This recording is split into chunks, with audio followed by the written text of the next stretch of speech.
BTR পোৱাৰ ক্ষেত্ৰত এই অঞ্চলৰ পৰা কোনেও এক টকা তেজো দিব লগা হোৱা নাই বলে চাকে মনত আছে আপোনালোকৰ আমাৰ এই ওদালগুৰিৰ গোবিন্দ বসুমতাৰী ডাঙৰীয়া ডেপুটি চিফ ওদালগুৰিৰ বিধায়ক তেখেতে এদিন কি কৈছিল নিজৰ খেদাৰ নিজৰ সংগ্ৰামী বন্ধুসকলক কি কৈছিল ইমান অপমান কৰিছে যে এই খেদাৰ সকলে 4 লাখ টকাৰ কাৰণেহে এনডিবিত আহিছিল বলে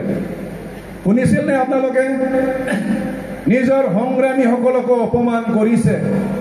সকলো শ্ৰেণীৰ ব্যক্তিক অপমান কৰিছে আমাৰ যিমান নিবনুৱা যুৱক যুৱতীসকলক তেখেতসকলে ঠগাইছে বহুতক কৈছিল যে ঘৰে ঘৰে চাকৰি দিয়া হ'ব নিবনুৱা ব্যক্তিসকলক চাকৰি দিয়া হ'ব কিন্তু আজি আমি কি দেখিবলৈ পালো অসম চৰকাৰখনে 1 লাখ চাকৰি ইতিমধ্যে এপইন্টমেন্ট দিবলৈ গৈ আছে প্ৰায় আধা হাতি শেষ হ'ল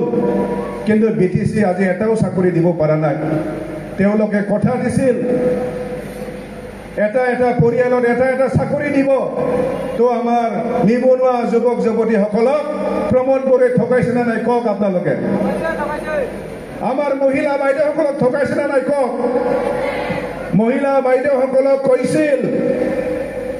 আমাৰ চৰকাৰ অহাৰ লগে লগে মহিলাসকলক স্বাৱলম্বী কৰা হ'ব আমি বিপিএফ চৰকাৰৰ নিচিনা 10,000-15,000 টকা দি পেলাই আমি মহিলাসকলক নঠগাও আমি চৰকাৰ অহাৰ লগে লগে মহিলাসকলক স্বাৱলম্বী কৰিবৰ কাৰণে এটা গড়ক 75,000 টকা দিম বুলি কৈছিল পাইছে নে আপোনালোকৰ মাজত পাইছে নে কোনোবা এইটো কি মহিলাসকলক অপমান কৰা হোৱা নাই মহিলাসকলক অপমান কৰা হৈছে নাই কক সঁচাক মহিলাসকলক অপমান কৰিছে আমাৰ যিমানখিনি বেঞ্চাৰ স্কুলৰ মাষ্টৰসকল আছিল তেওঁলোকক কি হৈছিল কি কৈছিল বিটিআৰ হ'ল আমাৰ চুক্তিতে আছে বেঞ্চাৰ স্কুলৰ যিমান মাষ্টৰসকল আছে তেওঁলোকৰ চাকৰি সব নিয়মীয়া কৰা হ'ব হৈছে নে ৰাইজসকল কোনো এটা বেঞ্চাৰ স্কুল তেওঁলোকে প্ৰভিন্সিয়েলাইজ কৰিব পৰা নাই এই শিক্ষিত আমাৰ শিক্ষকসকলক প্ৰমোদ বড়ো ডাঙৰীয়া তেখেতৰ টিমে অপমান কৰিছে আমাৰ সাধাৰণ ৰাইজসকলক অপমান কৰিছে তেওঁলোকে কৈছিল আমি অহাৰ লগে লগে সকলো শ্ৰেণীৰ ব্যক্তিক আমি মাটি বাৰীৰ কাম কৰি দিম 15 দিনো নালাগিব মাটি বাৰী কাম কৰিবৰ কাৰণে সকলোক আমি মাটি ভাতা প্ৰদান কৰি দিম হাতে হাতে তুলি দিম কৰিব পাৰিছে নে কোনোবা কোনেও কৰিব পৰা নাই সৰ্বসাধাৰণ ৰাইজক তেওঁলোকে ঠগাইছে আজি তেওঁলোকে কৈছিল ইয়াত দুৰ্নীতি বন্ধ কৰা হ'ব হাগ্ৰামা মৰি ডাঙৰীয়া নেতৃত্বত যি 15 বছৰ চৰকাৰ চলিল এই চৰকাৰখনে বিটিসি অঞ্চলত পৰা দুৰ্নীতি কৰিছে আমি অহাৰ লগে লগে দুৰ্নীতি বন্ধ হ'ব দেখা পাইছে নে আপোনালোকে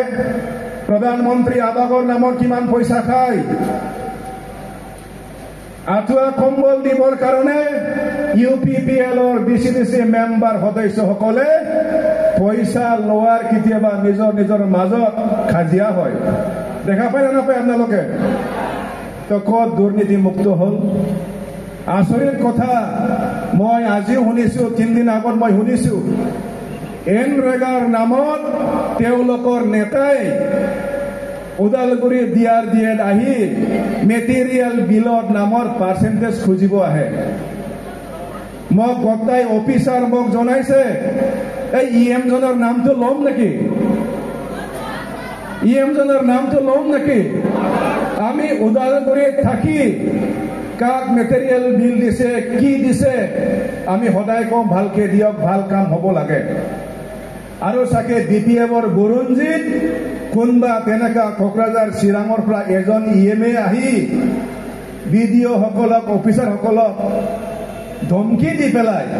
মেটেৰিয়েল বিলৰ নামত 10% ঘুষ লাগে বুলি কোৱা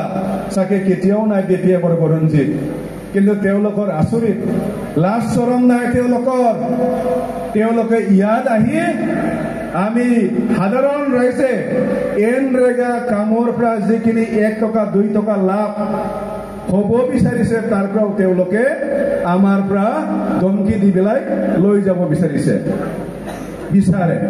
নামটো নলম আজি দেই আজি নামটো নলম কেতিয়াবা মোৰ ঘৰত গ'লে আপোনালোকক জনাই দিম তো তেনেকা অৱস্থা সকলো শ্ৰেণীৰ ব্যক্তিসকলক প্ৰমোদ বড়ো ডাঙৰীয়া তেখেতৰ টিম তেখেতসকলৰ চৰকাৰ আমাক অপমান কৰিছে উন্নয়নটো একো কৰিব পৰা নাই আপোনালোকে নিজে চকুৰে দেখা পাইছে এই অঞ্চলত বৰ্তমান চৰকাৰখনে কি কৰিছে আপোনালোকে দেখাই দিয়ক আপোনালোকে একো দেখাব নোৱাৰে যিখিনি হৈছে সব আমিয়ে কৰা আমাৰ সময়ত কৰা হাগ্ৰামামুলি ডাঙৰীয়া থকা সময়ত আমি যিখিনি কৰিছে এইখিনি কামটোকে আপোনালোকে বৰ্তমান দেখি আছে তেওঁলোকে ইয়াত নতুন কাম একো দেখাব পৰা নাই তাৰ কাৰণে এইবিলাক কথাকে নিশ্চয় আপোনালোকে বুজি পাইছে উপলব্ধি হৈছে কোনবা যদি যোৱাবাৰ নিৰ্বাচনত ইউপিপিএলও কৰিছিল যদি কোনোবাই বিজেপিও কৰিছিল যদি আপোনালোকে বহুত কম সময়ৰ ভিতৰত বুজি পায় আজি সবে ক'ব ধৰিছে বিপিএলে ভাল আছিল হাগ্ৰামামুলি ডাঙৰীয়াই ভাল আছিল তেখেতে সাধাৰণ মানুহ সবৰ লগত মিলি থাকে সকলোকে মাত দিয়ে এইজনে আমাৰ নেতা সকলৰ মনত আহিছে শুনা নহয় কওক ৰাইজসকল যাৰ ফলত আপোনালোক সকলোৱে আজি ইয়াত আগবাঢ়ি আহিছে বিপিএফ দলত যোগদান কৰিবৰ কাৰণে তো তাৰ কাৰণে আৰু মই বিশেষ নকওঁ মোৰ এইখিনি বক্তব্যৰ যোগেদি পুনৰ আপোনালোক সকলোকে আজিৰ সভাত মই আদৰি লৈ মোৰ আদৰণি ভাষণ ইয়াতে সামৰণি মাৰিছোঁ ধন্যবাদ